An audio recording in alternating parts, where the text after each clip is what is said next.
I've had a lot of surgery, and each time, just before you go into surgery, you say goodbye. The long goodbye, that's what it feels like. It just feels like this goodbye is stretched. And the children do know that I have less time. I mean, I can't be the mum that I want to be or the wife that I want to be because of the symptoms of the illness.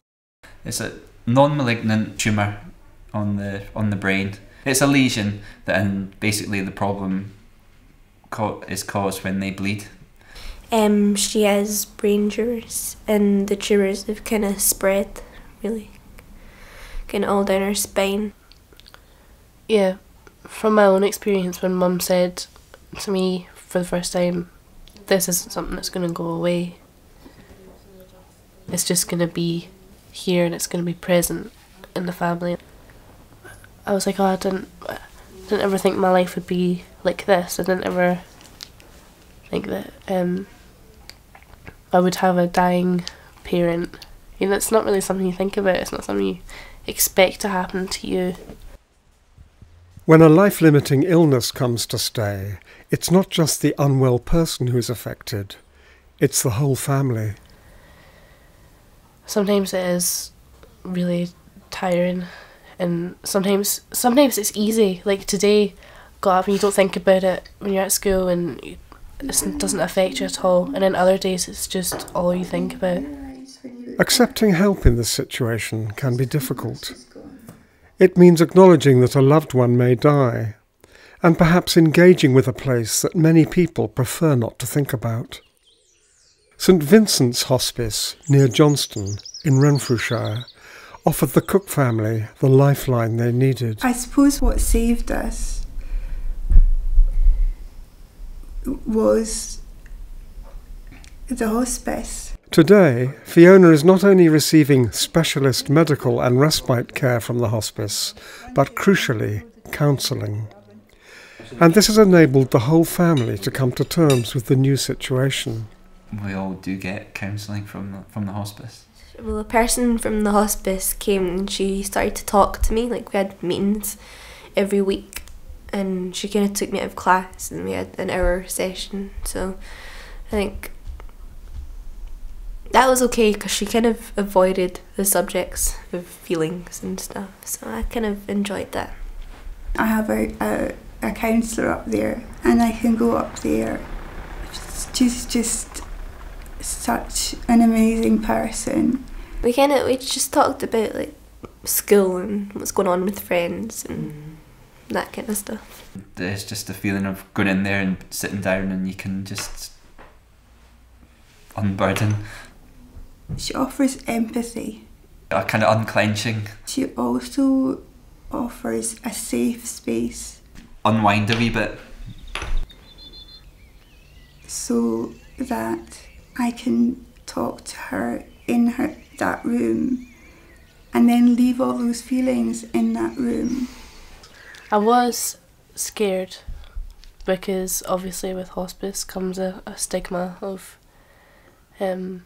death, of like immediate death. And we kind of went and I kind of realised kind of what the hospice was. We both almost dismissed it out of hand, saying, "Why? What would I want to go there for?"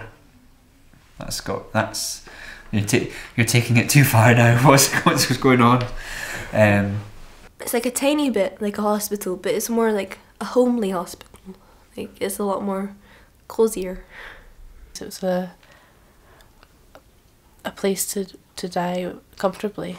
The kids Emily's been there and stayed a night while Fiona's been in, and they made up a wee bed for her, and she stayed a night with Fiona. I did spend a night in the hospice with my mum, and the people in there, like, they're all so nice. Like, just the feeling that they're trying to help all of us.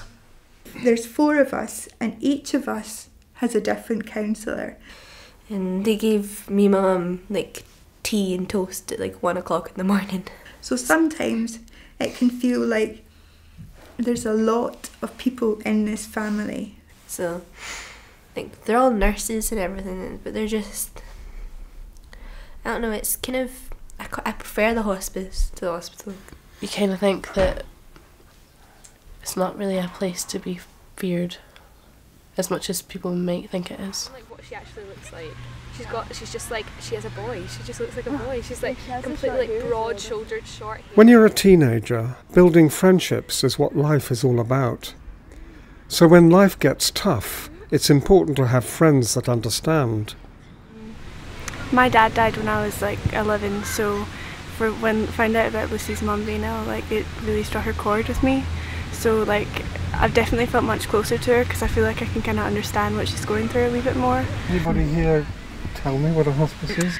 A place where someone with a life-limiting illness can just kind of go and like it's kind of recuperate after maybe something, like if they say they've had like a big operation or like a relapse or something, somewhere where they can kind of go for maybe a couple of weeks to a month and just kind of get the kind of 24-hour help that they need. But I could be so wrong there. Well, that's part of it. That's certainly what Mum goes to it for sometimes, but it's also a place for the family as well. It's not just for the individual, it's for a support base for the family. And ill people can come together and like they're all in the same kind of boat, and they can take strength from the other people there who are ill, and same with the families.